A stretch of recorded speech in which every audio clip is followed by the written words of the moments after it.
ओम नमः शिवाय। दोस्तों, आपका हमारे चैनल पर स्वागत है। आज के इस कार्यक्रम में हम आपको जानकारी देने वाले हैं न्याय और कर्म के देवता शनिदेव 14 नवंबर 2025 को मार्गी हो रहे हैं।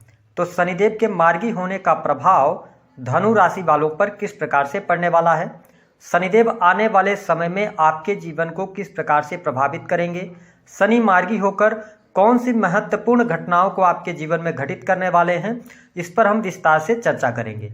और आपके लिए यह वीडियो इसलिए भी महत्वपूर्ण हो जाता है क्योंकि शनि जैसे ही मार्गी होंगे तो आने वाले लगभग 4 महीनों तक आपके लिए स्थितियां तो बेहतर हैं, लेकिन 29 मार्च को जब इनका राशि परिवर्तन हो जाएगा शनिदेव का, ये मीन राशि में जाएंगे तो आपके ऊपर शनि की ढैया का आरंभ भी हो जाएगा। तो यह जो आने वाला समय है, इस समय को आपको कैसे यूटिलाइज करना है, इस पर हम विस्तार से चर्चा करेंगे। साथ ही बताएंगे कि वह कौन सी 3 बड़ी गलतियां हैं जो भूलकर भी इस दौरान आपको नहीं करनी है। तो चलिए वीडियो की शुरुआत करते हैं और सबसे पहले जान लेते हैं कि शनि का जो गोचर हो रहा है वह कब तक होगा, किस स्थिति में रहेंगे। तो शनिदेव 14 नवंबर 2025 को अपनी मूल त्रिकोण की राशि कुंभ राशि में मार्गी होंगे और आगामी 29 मार्च 2025 तक इसी राशि में मार्गी अवस्था में गोचर करेंगे। 29 मार्च के बाद ये ट्रांजिट करेंगे और मीन राशि में प्रवेश कर जाएंगे। जैसा कि आप सभी जानते हैं कि शनि हमारे 9 ग्रहों में से एक ऐसे ग्रह माने गए हैं जो व्यक्ति को उसके कर्मों के अनुसार फल प्रदान करते हैं। जो व्यक्ति जैसा कर्म करता है उसके अनुरूप शनिदेव उसे फल प्रदान करते हैं, साथ ही उसे परिणाम देते हैं। शनि को हमारे ज्योतिष शास्त्र में दुख, कष्ट, पीड़ा, शोक, साथ ही जीवन में आने वाली समस्याएं, इसके साथ ही रात्रि, मजदूर वर्ग, judiciary, oil industry, factory, industry, उद्योग, लोहे से बनी वस्तुएं, बिल्डिंग, कंस्ट्रक्शन लाइन, ठेकेदारी, इन सभी चीजों का कारकत्व तो प्राप्त है। तो जब शनि जैसे प्लेनेट आपकी राशि से 3rd हाउस में मार्गी अवस्था में गोचर करेंगे तो ये आपके लिए सकारात्मक परिणाम लेकर आने वाले होंगे। विशेष तौर पर यदि देखा जाए तो आपके ये द्वितीय स्थान और तृतीय स्थान के स्वामी होकर आपके 3rd हाउस में ही मार्गी हो रहे हैं, जिसके परिणाम स्वरूप यह समय आपके छोटे भाई बहनों के लिए अच्छा रहेगा। छोटे भाई बहनों के कैरियर को लेकर कोई अगर समस्या चल रही थी तो वह समस्या दूर होगी। दूसरी बात कि आपकी जो मानसिकता है वह बहुत ही अच्छी रहने वाली है। आपकी जो थॉट प्रोसेस होगा उसमें चेंजेस आएंगे। आप देख पाएंगे कि हर चीज को आप पॉजिटिव वे में लेंगे, निगेटिविटी आपसे दूर होगी। साथ ही आपके अंदर अगर कोई समस्या भी चल रही है ना, तो अब आपके अंदर साहस जुटा पाएंगे। आपकी इस समस्या अगर आई है तो इस समस्या से बाहर निकलने का रास्ता क्या है, इस पर आप विचार करेंगे और बड़ी से बड़ी समस्या से भी आप बाहर अवश्य निकलेंगे। इसके साथ अगर देखा जाए तो जो लोग किसी भी प्रकार के ऐसे फील्ड से जुड़ा रखते हैं जो कि सेल्स से जुड़ा हुआ है, मार्केटिंग से जुड़ा हुआ, इसके साथ ऑनलाइन का कोई भी काम, इंटरनेट से जुड़े हुए कार्य अथवा ट्रांसपोर्टिंग का काम है, या किसी भी ऐसे कार्य क्षेत्र से आप जुड़े हैं जिसमें छोटी मोटी यात्राएं सम्मिलित होती हैं, यानी कि ट्रेवलिंग सम्मिलित है, उसमें आपको सफलता अवश्य प्राप्त होने वाली है। हाँ, मैंने कहा कि संबंधों में चीजें बेहतर रहेंगी, अच्छी स्थितियां रहेंगी, लेकिन थोड़ा सा आपको अपने विचार जो हैं तो वो सामने वाले के ऊपर थोपना नहीं है। इस बात का आप नोटिस करके चलेंगे तो आपके लिए अच्छा रहेगा। साथ ही शनि की जो तीसरी दृष्टि है वह आपके 5वें स्थान पर पड़ रही है।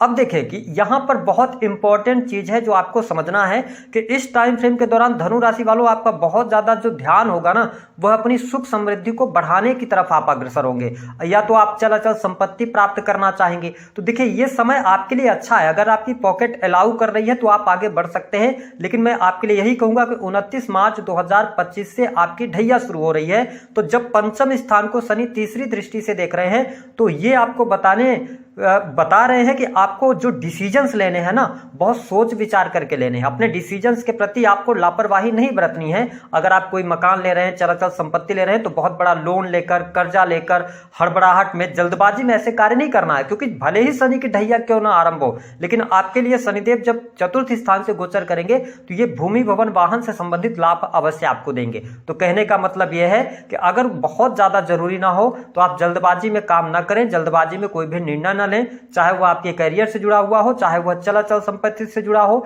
चाहे वो आपके रिलेशन को लेकर हो। इसके साथ ही अगर देखा जाए तो संतान को लेकर थोड़ी बहुत समस्याएं आपको देखने को मिल सकती हैं, अथवा आपकी संतान उम्र में बड़ी है तो संतान के साथ में दिक्कतें महसूस होंगी, या आप स्वयं धनु राशि के हैं, आपकी संतान विवाह के योग्य है तो उनको लेकर आप चिंताएं करते नजर आएंगे, तो थोड़ा भी आप इंतजार कीजिए संतान के विवाह को लेकर। या आप स्वयं धनु राशि वाले हैं तो आपका विवाह नहीं हो पा रहा, तो अभी आपके लिए टाइम नहीं है। 29 मार्च के बाद आपके लिए टाइम शुरू होगा जहां से आपके लिए विवाह के योग बनेंगे। हालांकि अगर देखा जाए तो जब अप्रैल से बहुत अच्छा योग बनेगा, अप्रैल 2025 से विवाह वगैरह के लिए, तो थोड़ा भी आप पेशेंस के साथ में आगे बढ़ें। इसके अतिरिक्त प्रेम संबंध के मामलों के लिहाज से समय उतार चढ़ाव वाला रहेगा। प्रेमी प्रेमिकाओं के मध्य में कहीं न कहीं से किसी न किसी बात को लेकर मिसअंडरस्टैंडिंग लगातार बनी रहेगी, और कुछ धनु राशि वालों का यहां पर ब्रेकअप होने की भी संभावनाएं दिखाई देती हैं। या आप पहले से रिलेशनशिप में हैं तो एक से अधिक रिलेशनशिप की तरफ भी जाते नजर आएंगे, जो आपके ब्रेकअप का कारण बन सकता है, तो यहां पे आपको ध्यान देने की आवश्यकता है। हालांकि कैरियर के मामले में यदि बात किया जाए तो जिन लोगों के पास में नौकरी नहीं है, बेरोजगारी है, उनके लिए टाइम अच्छा आ रहा है। आपके लिए नौकरी शनिदेव यहां पर दिलाने का कार्य करेंगे। नई नौकरी की संभावनाओं को आप तलाश सकते हैं। साथ ही अगर आप पहले से नौकरी वगैरह कर रहे हैं तो यह समय आपके लिए अच्छा रहेगा। आपके पद प्रतिष्ठा में वृद्धि होगी, मान सम्मान में वृद्धि होगी। और एक चीज आपके साथ रहेगा धनु राशि वालों कि जो आप जीवन में अपने आप को डेवलप कर रहे हैं या जो आपका राइजिंग चल रहा है, तो लोग आपसे खुश नहीं रहेंगे, तो आप थोड़ा सा लोगों की चिंता मत कीजिएगा, अपने आप को आगे बढ़ाने का कोशिश कीजिएगा। लोगों का लोड नहीं लेना है अपने ऊपर, तो चीजें आपके लिए बेहतर रहेंगी। हालांकि मैं कार्य क्षेत्र के लिहाज से अच्छा देख रहा हूं समय, पद प्रतिष्ठा की प्राप्ति, मान सम्मान की प्राप्ति होती नजर आ रही है। नए कार्य की शुरुआत अगर आप करना चाहते हो तो यह समय बहुत बढ़िया है। वही बिजनेस व्यापार से जुड़े जातकों के लिए भी शनि का मार्गी काल अच्छा रहेगा, आपके लाभ में वृद्धि होगी। इस समय को यूटिलाइज आपको करना है, क्योंकि आने वाले टाइम पर जैसे ही आप शनि की ढैया में आएंगे तो थोड़ी बहुत चुनौतियां आपको देखने को मिलेंगी। तो आप बिजनेस कर रहे हैं, व्यापार कर रहे हैं, तो उसमें ज्यादा से ज्यादा मुनाफा कमाने का कोशिश करें, और आपको मुनाफा मिलेगा भी। कहीं ना कहीं से भाग्य का सहयोग आपको देखने को अवश्य मिलेगा। विशेष तौर पर बिजनेस के मामले में, नए बिजनेस की अगर आप शुरुआत करना चाहते हैं, नई शुरुआत कुछ जीवन में करना चाहते हैं तो ये आप कर सकते हैं, आपके लिए अच्छा रहेगा। वही दाम्पत्य जीवन के लिहाज से समय सामान्य से बेहतर हम कह सकते हैं। जीवन साथी का सहयोग और समर्थन आपके लिए अच्छा रहेगा। हाँ, उन लोगों के लिए मैं आपको स्पष्ट कर दूं कि कुछ लोगों के जीवन में अगर बुध की महादशा चल रही है या राहु की महादशा चल रही है, तो उनके जीवन में, या शनि की ऑलरेडी आप दशा में है, तो दाम्पत्य जीवन में उठापटक की स्थिति बनेगी। इसको आपको संभालने की आवश्यकता रहने वाली। हालांकि अगर देखा जाए तो यहां पर आप गवर्नमेंट सेक्टर से जुड़े हैं तो आपके लिए लाभकारी समय बन रहा है। अगर आपका कोई कार्य सरकारी क्षेत्र में अटका हुआ है तो वह कार्य आपका अवश्य संपन्न होगा। शनि की जो 7वीं दृष्टि है ये थोड़ा सा आपके लिए क्रिटिकल रहने वाली है, क्योंकि ये सिंह राशि को देख रहे हैं, आपके 9th स्थान को देख रहे हैं। तो जो लोग हायर एजुकेशन ले रहे हैं अथवा एजुकेशन किसी भी प्रकार की ले रहे हैं, उनको ज्यादा मेहनत करने के बाद ही सफलता प्राप्त हो पाएगी। यानी आप ना तो कंसंट्रेट कर पाएंगे अपनी पढ़ाई लिखाई में, या सडन कोई चेंज की तरफ आप बढ़ सकते हैं। तो देखिए, मैं पढ़ाई लिखाई के लिए यह समय बहुत अच्छा नहीं देख रहा हूं, जो धनु लग्न अथवा धनु राशि के जातक या जातिका। साथ ही पिता के हेल्थ के लिए भी यह समय अच्छा नहीं रहेगा। पिता के करियर को लेकर भी कुछ समस्याएं आ सकती हैं। हालांकि मैं यही कहूंगा कि अगर देखिए शनि की जो 7वीं दृष्टि है वो आपके 9वें भाव पर पड़ रही है, तो इस दौरान आप किसी भी, क्योंकि 9th हाउस धर्म का होता है, ठीक है, तो आप किसी धार्मिक गुरु का अपमान ना करें, है ना। जाने अनजाने भी भूलकर अगर आप अपमान करेंगे तो आपको लगेगा कि नहीं आप बहुत सही कर रहे हैं, लेकिन आगे चल के ये चीजें आपके लिए निगेटिव होंगी। ढैया में इसका असर आपको देखने को मिलेगा।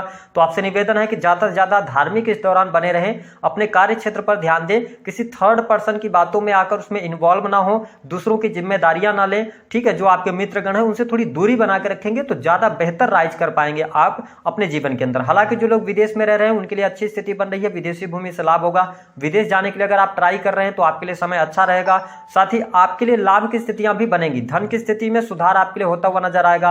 आपकी सेहत को लेकर, हालांकि नींद वगैरह आप पर्याप्त ले पाएंगे, टेंशन आपका समाप्त होगा, तनाव खत्म होगा, लेकिन आपको हेल्थ को लेकर थोड़ी बहुत सावधानी रखनी पड़ेगी, क्योंकि आपके खान पान पर यदि आपने नियंत्रण नहीं रखा तो आपका वजन बढ़ सकता है अथवा लीवर, पेट से संबंधित कोई ना कोई समस्या आपको देखने को मिल सकती है।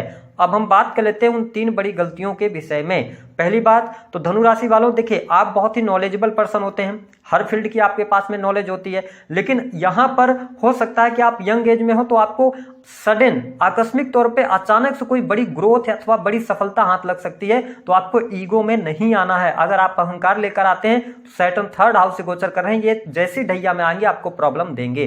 दूसरी बात क्या करना है कि आपको शेयर मार्केट वगैरह में पैसा नहीं लगाना है, क्योंकि आपका 5th हाउस इफेक्टेड है, तो आपके लिए शेयर मार्केट से लाभ नहीं मिल पाएगा। इस पर आपको ध्यान देना पड़ेगा। अगर आपने पैसा डाला तो तो वो पैसा कहीं ना कहीं से आपका नुकसान में जाएगा, पैसा फंस सकता है। इसका ध्यान रखना आपके लिए बहुत ज्यादा जरूरी है। वही 14 नवंबर से लेकर और जनवरी लास्ट तक आपको चोट चपेट दुर्घटना से बचना होगा। वाहन वगैरह अगर आप चलाते हैं तो तेज गति में नहीं चलाइएगा, अन्यथा आपको प्रॉब्लम होगी। और यदि आप कर्ज वगैरह लेना चाह रहे हैं, कर्ज लेकर बहुत बड़ी लग्जरी खरीदना चाह रहे हैं, तो ध्यान पूर्वक आगे बढ़िएगा। हो सकता है कि आपको कर्ज आसानी से मिल जाएगा, लेकिन इस दौरान जो आप लग्जरी खरीदेंगे उसमें जल्दबाजी कर सकते हैं, कुछ ऐसी गलतियां छोड़ जाएंगे आप जो कि ढैया में आपको परेशानी दे सकती है। और जो कर्ज अभी आपने लिया है उस कर्ज को चुकाने में भी आपको प्रॉब्लम हो सकती है। तो 2-3-4 बातों का आपको ध्यान रखना है, ये गलतियां नहीं करना है। बाकी चीजें आपके लिए अच्छी रहेगी, धन की स्थिति बेहतर रहेगी, नौकरी मिलेगी, नौकरी अच्छी चलेगी, बिजनेस आपका अच्छा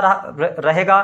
ठीक है, ये सारी चीजें आपके लिए अच्छी रहने वाली हैं। उपाय क्या करना है, धनु लग्न अथवा धनु राशि वालों को अपने नहाने के पानी में हल्दी डालकर नहाना, इससे आपके स्वास्थ्य में वृद्धि देखने को मिलेगी। दूसरी बात यह है कि आप शनि के मंत्रों का जप कर सकते हैं, गुरुजनों का सम्मान करें अथवा धर्म के साथ में आप जुड़े रहें। आप सुबह उठकर नहा धोकर अपने काम पर निकलने से पहले जिस भी आप इष्ट को मानते हैं उनकी 5 मिनट के लिए आप प्रार्थना करके और अपने कार्य करेंगे तो आपको लाभ मिलेगा। हालांकि अगर शनि की बहुत ज्यादा नेगेटिव स्थिति है बाई बर्थ आपके पत्रिका में, तो फिर आप सरसों के तेल का दिया जो है पीपल के वृक्ष के नीचे जलाएं।